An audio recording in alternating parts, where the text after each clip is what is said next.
আসসালামু আলাইকুম প্রিয় শিক্ষার্থীরা, আমি আপনাদের টিচার আরিফ মোল্লা। আজকের ক্লাস আপনাদেরকে স্বাগত। আজকের ক্লাসে আমরা দেখব বাইনারি সংখ্যা সম্পর্কে। অনেকেই আমাকে প্রশ্ন করেছে, স্যার বাইনারি সংখ্যাগুলো তো মনে রাখতে পারি না, এটার কি কোনো শর্টকাট কোনো ট্রিক্স আছে নাকি স্যার মনে রাখার? আসলে আজকের ক্লাসে আমরা বাইনারি সংখ্যাটাকে মনে রাখার একটা শর্টকাট ট্রিক্স আমরা একটু দেখব। মাত্র 310 টাকায় এইচএসসি 26 ব্যাচের জন্য শেষ মুহূর্তে ধামাকা অফার। শেষ মুহূর্তে আমাদের এইচএসসি 26 টার্গেট প্লাস কোর্সে যুক্ত হলে পেয়ে যাচ্ছ সকল সাবজেক্টের সাজেশন, সকল গ্রুপের পিডিএফ ও ক্লাস আকারে, বিগত বছরগুলোর বোর্ড এমসিকিউ উত্তর সহ পিডিএফ আকারে, প্রত্যেকটা সাবজেক্টের প্রত্যেকটা চ্যাপ্টার ওয়াইজ জ্ঞানমূলক অনুধাবনমূলক প্রশ্ন উত্তর পিডিএফ আকারে, ইংরেজি গ্রামার অংশে শর্টকাট টেকনিক ও দুর্দান্ত সব রেকর্ডেড ক্লাসেস, লিখিত অংশে শর্টকাট টেকনিক ও রেকর্ডেড ক্লাসেস, এইচএসসি পর্যায়ের সবচেয়ে কঠিন সাবজেক্ট আইসিটির শেষ মুহূর্তে দুর্দান্ত সব রেকর্ডেড ক্লাস, এছাড়া পড়াশোনার রুটিন, এ প্লাস গাইডলাইন সবকিছু থাকছে মাত্র এই 310 টাকার কোর্সে। যারা এখনো আমাদের কোর্সে যুক্ত হও নাই, খুবই দ্রুত করো। আমাদের কোর্সে যুক্ত হতে ভিডিওতে দেওয়া নাম্বারে 310 টাকা কোর্স ফি পাঠিয়ে এই নাম্বারই হোয়াটসঅ্যাপে আমাকে জানাবে কোর্স ফি পাঠিয়েছি, সাথে সাথে তোমাকে গ্রুপে যুক্ত করে নিব। তখন দেখি তোমার এই প্লাস প্রস্তুতি শুরু হয়ে যাবে। ঠিক আছে, তাহলে আমরা জানি বাইনারি সংখ্যার বেস কত? 2। ঠিক আছে, আমরা কি করব, এই বাইনারি সংখ্যাটাকে মনে রাখার জন্য আমরা কি করব, এই বেজের উপর কি করব, পাওয়ার বসাবো। পাওয়ার কত থেকে শুরু হয়? 0 থেকে। 2 এর পর 0 বসাইলে কত হয়? 1। 2 এর পর 1 বসাবো, 1 বসাইলে হয় কত? এবার দেখেন, তাহলে 2 এর পর 2 দিলে আমাদের অ্যান্সার আসবে 4। 2 এর পর 3 দিলে আসবে 8। 2 এর পর 4 দিলে আসবে 16। 2 এর পর 5 দিলে আসবে 32 এবং 2 এর পর 6 দিলে আসবে 64। আপাতত আমরা কি করব, এইগুলো জানলেই আমাদের হচ্ছে। ঠিক আছে, এই সংখ্যাগুলোকে আমরা একটু সাইডে লিখে নিব এবং এগুলো প্রয়োগ করে কিভাবে আমাদের বাইনারি সংখ্যা প্রকাশ করব সেটা আমরা দেখব। তো আমরা কি করব, যেগুলো পেয়েছি সেগুলো সংখ্যাগুলো এখানে লিখব। 1 2 4 8 16 32 এবং 64। আমরা আসলে 100-র মধ্যে বা 100 প্লাস করতে গেলে আমাদের এইগুলো জানলেই হয়ে যাবে। এখন দেখেন, এইগুলো তো আমরা লিখলাম, এখন এইগুলো প্রয়োগ করব কিভাবে সেটা একটু দেখি। আমরা একটা সংখ্যা নিই 24। ঠিক আছে, আমরা 24টাকে আমরা বাইনারিতে রূপান্তর করব। 24টাকে, এটা একটা ডেসিমেল নাম্বার, এটাকে আমরা বাইনারিতে রূপান্তর করব। ঠিক আছে, এখন আমরা একটু এটার প্রয়োগটা আমরা একটু দেখি। দেখেন, আমরা কি করব, এই সংখ্যাগুলোর বাইরে কোনো সংখ্যা আমরা চিন্তা করব না। এখন আমরা কি করব, এই সংখ্যাগুলোর মধ্য থেকে আমরা কোনো একটা সংখ্যার সঙ্গে কোনো একটা সংখ্যা যোগ করে আমরা কি করব, 24 বানাবো। ঠিক আছে, এখন আমরা একটু দেখি। এইখানে দেখেন 16 আছে, 16 এবং 8 যোগ করলে কত হয়ে যাচ্ছে? 24। ঠিক আছে, এখন দেখেন আমাদের এখানে কাজ কি হবে, আমরা কি করব, যেই সংখ্যা দুইটা যোগ করলে দেখেন 16 প্লাস 8 যোগ করলে 24 হয়ে যাচ্ছে।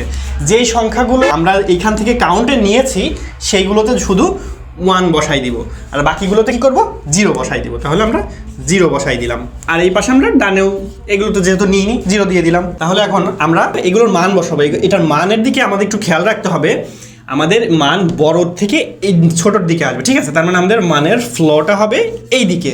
তাহলে আমরা এখানে বসাইতে পারি 24। এটার একটা ডেসিমেল নাম্বার, ডেসিমেল নাম্বারের বাইনারি কত হচ্ছে আমাদের? 0 0 1 1 0 0 0 0। ঠিক আছে, এটা আমাদের হলো। এটাকে এখন আমরা একটু মডিফাই করলে এইভাবে লিখতে পারি 1 1 0 0। কেন? কারণ আমাদের সর্বডানের যে ভ্যালু 0 0 ভ্যালু, এই ভ্যালুর দাম আছে, কিন্তু বামের যে ভ্যালুগুলো আছে এই ভ্যালুগুলোর আমাদের প্রয়োজন হয় না। রাখলেও হয়, না রাখলেও হয়, তবে না রাখাটাই বেটার। এখন আমরা এটা একটু ক্রস চেক করে দেখি। 24, এটাকে আমরা ক্রস চেক করে দেখি আসলে এই ভ্যালুটা ঠিক হয় কিনা। তাহলে 24কে 2 দ্বারা ভাগ করলে হয় 12, হাতে আমাদের 0। 12কে 2 দ্বারা ভাগ করলে হয় 6, হাতে 0। 6কে 2 দ্বারা ভাগ করলে হয় 3, হাতে 0। 3কে 2 দ্বারা ভাগ করলে হয় 1, হাতে আমাদের 1, এবং 1কে 2 দ্বারা ভাগ করলে হয় 0, হাতে 1। এখন দেখেন আমরা এখানে কত পাচ্ছি, 24 ডেসিমেল থেকে আমরা বাইনারিতে গেলে আমাদের মান পাচ্ছি। আমরা জানি এখান থেকে কি হয়, নিচ থেকে উপরের দিকে ওঠে, তাহলে কত হবে? 1 1 0 0 0। দেখেন আলটিমেট আমাদের এই ভ্যালু আর এই ভ্যালুটা সেম।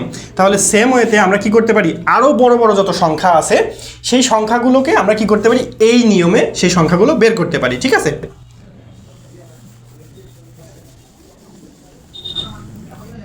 এখন আমরা দেখি একটা সংখ্যা নিই 95। তাকে আমরা কি করব, এই 95 আমাদের ডেসিমেল নাম্বার, এটা থেকে আমরা বাইনারিতে আসার চেষ্টা করি। এটার বাইনারি কি হবে, এইখানে আমাদের এই যে সংখ্যাগুলো আছে এই সংখ্যাগুলো এমন কোনো সংখ্যা যোগ করব এর মধ্য থেকে যেটার ভ্যালু হবে 95। এখন দেখেন আমরা ভ্যালু এখানে 64 এই ভ্যালুটাকে নিতে পারি। 64-এর সঙ্গে যদি আমরা 32 যোগ করি তাহলে কিন্তু আমাদের কত হয়ে যাচ্ছে, 96 হয়ে যাচ্ছে, তার মানে বেশি হয়ে যাচ্ছে, তার মানে এটা নিতে পারবো না। তাহলে আমরা এটা নিই, তাহলে কত হচ্ছে, 80 হয়ে যাচ্ছে আমাদের।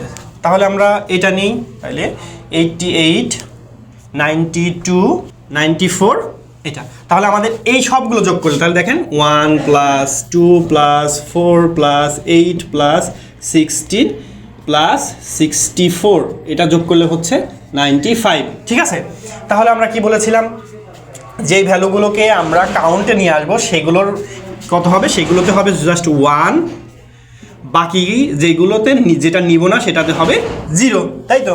তাহলে দেখেন আমাদের বাইনারি ভ্যালুটা আসবে, আমরা আসবো সর্ব ডান থেকে বামের দিকে আসবো, তার মানে কত 1 0 1 1 1 1 1 এটা বাইনারি ভ্যালু। ঠিক আছে, তাহলে 95-এর বাইনারি ভ্যালু হচ্ছে 1 0 1 1 1 1 1। ওকে, তাহলে আমরা এটার ক্রস চেকটা দেখি। 95-কে আমরা যদি 2 দ্বারা ভাগ করি তাহলে হচ্ছে 47, হাতে থাকবে 1। এটাকে যদি 2 দ্বারা ভাগ করি তাহলে হবে 23, হাতে থাকবে আমাদের 1। এটাকে যদি আমরা 2 দ্বারা ভাগ করি তাহলে হবে 11, হাতে থাকবে 1। এবং এটাকে যদি 2 দ্বারা ভাগ করি তাহলে হবে 5, হাতে 1। এটাকে যদি 2 দ্বারা ভাগ করি তাহলে এখানে হবে 2, হাতে 1। 2কে যদি 2 দ্বারা ভাগ করি 1, হাতে কিছু নেই 0। এবার 1কে যদি 2 দ্বারা ভাগ করি 2 1-এর মধ্যে যায় না, 1টা ছোট 2 বড়, এই যার কারণে এখানে 0 হয়ে যায়, এই 1টা এখানে চলে আসে। এটা হচ্ছে বাইনারি ভাগের নিয়ম। তো অবশ্যই আমাদের এখানে কি করতে হবে, এটা আমাদের নিচ থেকে উপরে মান যাবে, তাহলে আমরা মানটা বসাই 95 ডেসিমাল ভ্যালু থেকে এখানে আমরা পেলাম 1 0 1 1 1 1 1, এটা আমাদের ভ্যালু। তাহলে দেখেন এই ভ্যালু আর এই ভ্যালুটা সেম। তাহলে আমরা যদি এই শর্টকাট নিয়মটা মনে রাখতে পারি তাহলে আমাদের এইভাবে ভাগ করার প্রয়োজন হচ্ছে না, এইভাবে এই ঝামেলাগুলো করার প্রয়োজন হচ্ছে না। তো এই ছিল আমাদের আজকে বাইনারি সংখ্যা পদ্ধতি মনে রাখার শর্টকাট পদ্ধতি। ঠিক আছে, আপনারা চেষ্টা করবেন এটা ব্যবহার করার এবং বুঝে ব্যবহার করার। আর আপনাদের কাছে যেই নিয়মটা ভালো লাগে, এই নিয়মটা যদি ভালো লাগে, বেশি সহজ মনে হয় তাহলে এটা ফলো করবেন। আর যদি এই নিয়মটা ভালো লাগে তাহলে এটাও ফলো করতে পারেন। আমাদের মেন টার্গেট থাকবে পরীক্ষার হলে আমাদের যেইভাবে মনে আসবে এবং যেইটা করলে আমি বেশি পারবো সেটা আমাদেরকে মাথায় রাখতে হবে। আমরা সবসময় এটা মাথায় রাখবো, পরীক্ষার হলে আমরা কমপ্লেক্সিটিটাকে অ্যাভয়েড করে চলবো। আমাদের যেই নিয়মটা ভালো লাগবে সেই নিয়মটা আমরা পরীক্ষার হলে প্রয়োগ করব। আজকে ছিল এই পর্যন্তই। পরের নতুন ভিডিও নিয়ে আবার আপনাদের সামনে আসবো, নতুন ক্লাস নিয়ে। নতুন ভিডিওর জন্য আমাদের চ্যানেলটিকে সাবস্ক্রাইব করে রাখবেন। আজকের মতো এই পর্যন্তই। আসসালামু আলাইকুম।